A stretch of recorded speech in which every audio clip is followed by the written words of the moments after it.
Good evening, everyone. I wanted to share with you something that's been on my mind a lot lately, and I'm going to take you through 3 stages to understand why this is a preoccupation for me. So tonight I thought it would be a good chance to talk a little bit about leadership. If you're anything like me, you notice in the world there are not many great examples of great leaders in our time.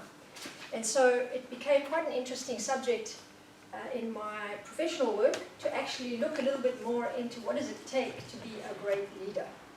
So for the talk tonight, I'm going to introduce to you the concept of personality, the way that some theorists look at personality.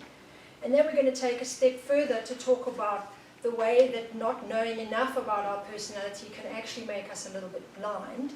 And then we're going to take the next step to finding out how you can become a great leader if you really know your personality a little bit better and you know something about your blind spots. And I'm going to explain to you 3 examples of great leaders and people that we can relate to, celebrities that we can understand in terms of their personality, how they've discovered their blind spots, and then how they become great leaders.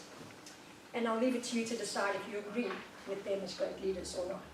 So let's begin by saying that every single one of us has a personality. Every single one of us has a way that we develop a character. And in certain theories of psychology, they've actually studied this phenomenon and developed many profiling systems, ways of finding out what kind of personality everybody has.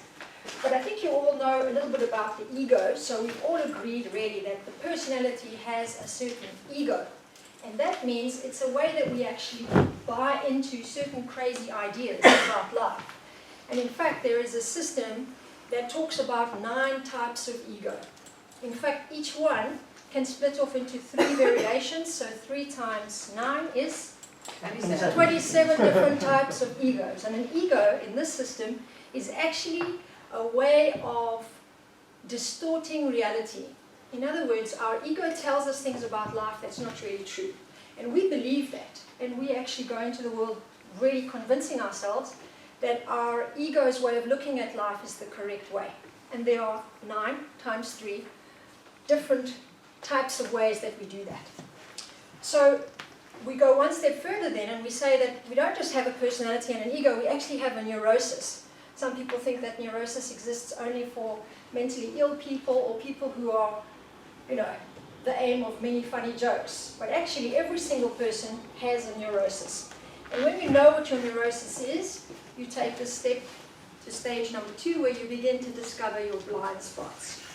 Now, a neurosis is something that we all might be innocently affected by most of the time, but sometimes in life you will see people react, you will see yourself react in strange ways, and that's when you'll know for sure this is part of your neurosis. So if you have a relationship with a partner, you'll see it there in your fight. If you have something that you insist on, you'll see it there. That's part of your neurosis. You have something that you persist about, that you are aggravated by, that actually triggers you. That's where your neurosis lies. So now we get to the fun part where I'm going to share with you 3 types of egos, 3 types of neuroses that attach to those egos, and then 3 blind spots and how it's possible then to turn those around. If you're wondering how you might find out about your own personality structure or your own ego, you can do a test with a 25-page report and you figure out your personality style, your character, how you develop that, and maybe even why. There's a lot of theories about why and a lot of investigation that really helps you understand that in childhood you have certain reasons why you develop a certain personality and a certain neurosis with that. And then, of course, when it's really serious, maybe you've had severe trauma or violence, then that neurosis can become quite pronounced and can actually cause serious problems in life. And we call that a personality disorder. But most of us are within normal range, meaning that we have then one of these 27 types, but actually one of 9, right? So I'm going to share with you today the number 7, the number 8, and the number 1 on a system called the Enneagram. And then I'm going to say something about how I've moved that information into a leadership style typology. So the number 7 I'm sharing with you because I'm a number 7, and number 7s are characterized by a need to be optimistic and entertaining. And these are people that always spot the silver lining. They really love adventure and they are considered the children of the Enneagram. But unlike most 7s, I'm what we call a counter type. It means I'm the one that's not really like the character of 7, thank you. And I have a way of hiding my 7 nature. So that's how we talk about then a 7 that is a social type 7. The 8 is somebody that is very much a protective challenger in life. That's the definition. And a great example is Trump. You can see the protection, you can see the challenge in Trump. And you can also see very clearly his blind spot because he doesn't realize how driven for power he really is. 8s are very much fiery personalities, and their neurosis is that they are lustful for power. Lustful. So their neurosis has something to do with always needing to feel in control. And we have an example of a 7, which I forgot to mention, Robin Williams. You see there the entertainer. You see there the person who's really always trying to make sure that he is, thank you, optimistic, but actually he has a very serious fear of going really deep into difficult emotions.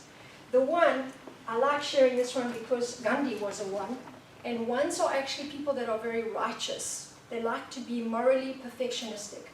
But their blind spot is that they might always try and convince people that they are right.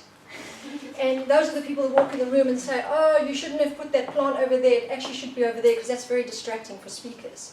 I think we should move it. And they will take it and they will move it, and they are often correcting things around them.